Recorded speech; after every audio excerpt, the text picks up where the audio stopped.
이는 거역하는 것은 점치는 죄와 같고 완고한 것은 사신 우상에게 절하는 죄와 같음이라. 왕이 여호와의 말씀을 버렸으므로 여호와께서도 왕을 버려 왕이 되지 못하게 하셨나이다 하니. 아멘.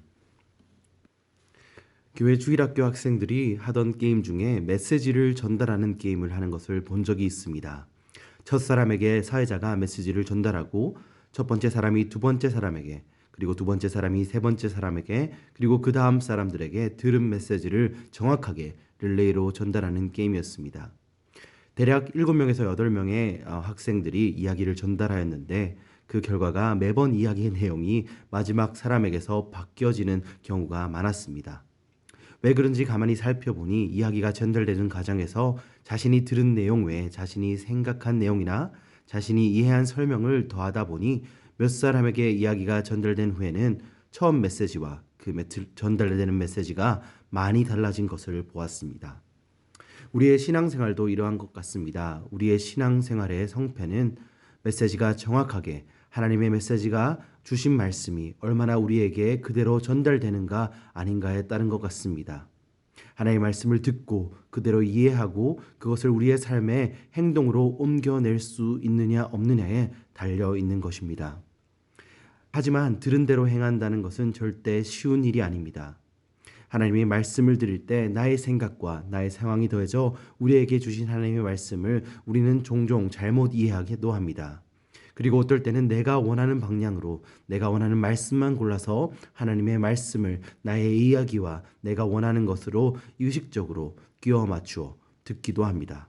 그래서 우리는 하나님의 말씀을 경청하는 자세가 필요합니다. 경청이란 상대방의 말을 듣기만 하는 것이 아니라 상대방이 전달하고자 하는 말의 내용은 물론이고 그 내면에 깔려있는 동기와 정서에 귀를 기울인 것을 말하고 있습니다. 하나님의 말씀을 경청함과 더불어 그 말씀을 듣고 청종함이 필요합니다. 청종함이란 하나님의 말씀을 듣고 그대로 행하는 것을 말하는 것입니다. 이 경청함과 청종함이 있어야 우리는 하나님이 원하는 삶을 우리 삶 가운데 살아낼 수 있는 것입니다. 오늘 말씀은 아말렉을 쳐서 모든 것을 멸하라는 하나님의 명령을 듣고 아말렉을 쳐서 전쟁에는 승리하였지만 하나님의 말씀을 전적으로 따르지 않고 일부만을 지켜 기름진 좋은 양과 소를 하나님께 제사 드릴 것이라는 핑계를 대며 죽이지 않고 데려온 사울 왕에게 어제 본문에 이어 사무엘을 통해 그에게 내리실 하나님의 징계가 전달되고 있는 장면입니다. 그렇다면 우리는 이렇게 질문할 수 있습니다. 왜 사울 왕은 하나님의 말씀을 경청하고 또 청종하지 못했던 것일까요?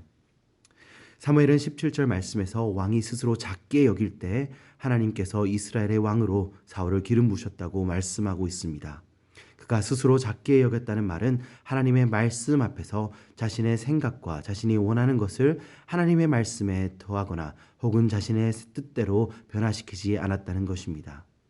그랬던 사울이었기에 하나님께서는 약한 지파 베냐민 출신인 사울을 하나님의 백성의 왕인 이스라엘 왕으로 기름 부으셨던 것입니다.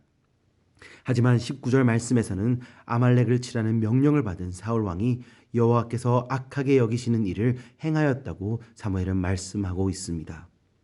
왜 사울은 그렇게 행하였습니까?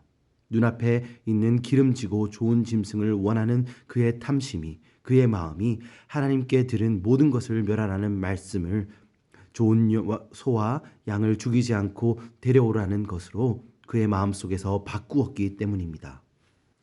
또 20절에서 21절 말씀을 보면 사울 왕은 자신이 하나님의 말씀에 따라 아말렉 왕 아각을 끌어왔고 아말렉 사람을 진멸함으로 하나님의 말씀을 청종하였다고 말하고 있습니다. 그리고 짐승을 끌어온 것은 백성들이고 그 이유도 여호와께 제사하려고 양과 소를 끌어왔다고 말하며 자신의 행동에는 아무런 잘못이 없다고 사무엘에게 말하고 있는 모습을 오늘 본문 말씀은 보여주고 있습니다. 하나님의 책망의 말씀이 그에게 전해졌고 사무엘의 책망의 말씀을 통해 사울의 잘못을 구체적으로 지적하며 다시 한번 회개할 기회가 그에게 주어졌지만 사울 왕은 사무엘 앞에서 자신을 정당화시키려는 자신의 욕망과 생각에 사로잡혀 변명을 하고 자신의 잘못을 다른 사람에게 전가시키고 하나님의 제사를 사용해 하나님이 주신 기회를 듣지 못하고 하나님의 말씀을 듣지 못하고 자신의 생각만을 말하고 있는 모습을 오늘 본문은 보여주고 있습니다. 우리의 신앙생활 가운데서도 우리는 우리가 가진 생각들이 하나님의 말씀에 우리의 생각을 더하거나 우리의 생각대로 그 말씀을 왜곡하고 있지는 않는가 항상 점검해야 합니다. 하나님의 말씀을 있는 그대로 듣고 살펴보고 기도와 묵상의 시간을 통해 하나님의 말씀을 그대로 듣는 경청함과 하나님의 말씀을 듣는 과정에 나의 생각과 나의 욕심이 들어가 있지 않는가 철저히 우리는 점검해야 합니다.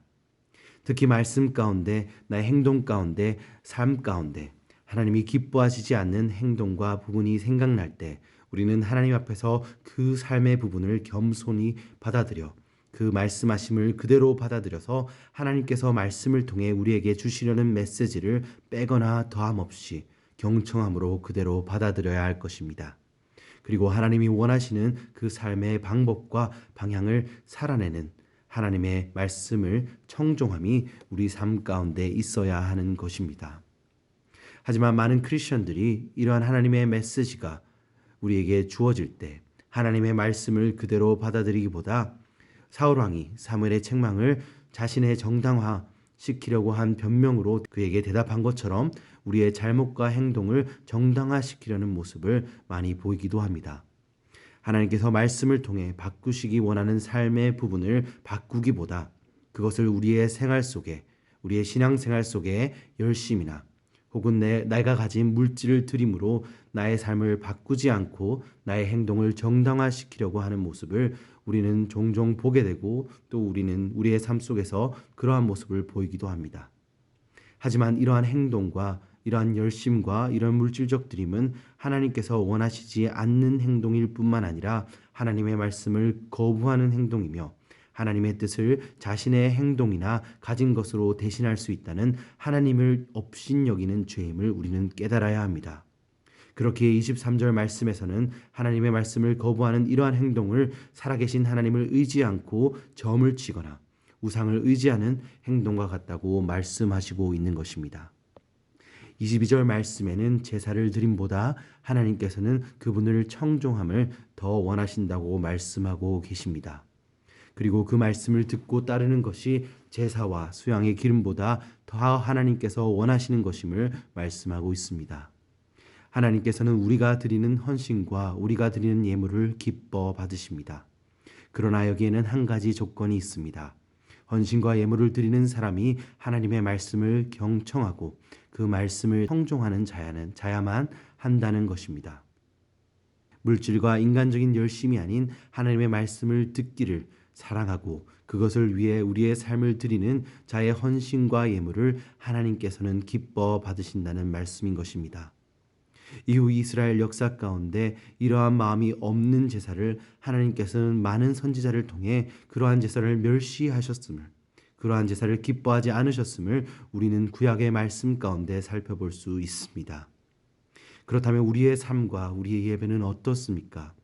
우리의 신앙생활 가운데 우리의 헌신이 우리가 교회 밖에서 삶을 하나님의 뜻이 아닌 내 마음대로 살기 위해 내는 값으로 내고 있는 것이 아닌지, 그 헌신과 열심을 하나님께서는 받지 않는다는 것을 오늘 말씀을 통해 우리는 깨닫기 원합니다. 마음이 없는 빈통과 같은 헌신과 열심이 아닌 하나님을 사랑함으로 하나님의 말씀을 순종하고 내 삶 속에 그 말씀을 살아내려는 표현으로 드리는 헌신과 열심을 가지는 우리 오렌지 한인교회 성도님들이 되시길 주님의 이름으로 축원드립니다.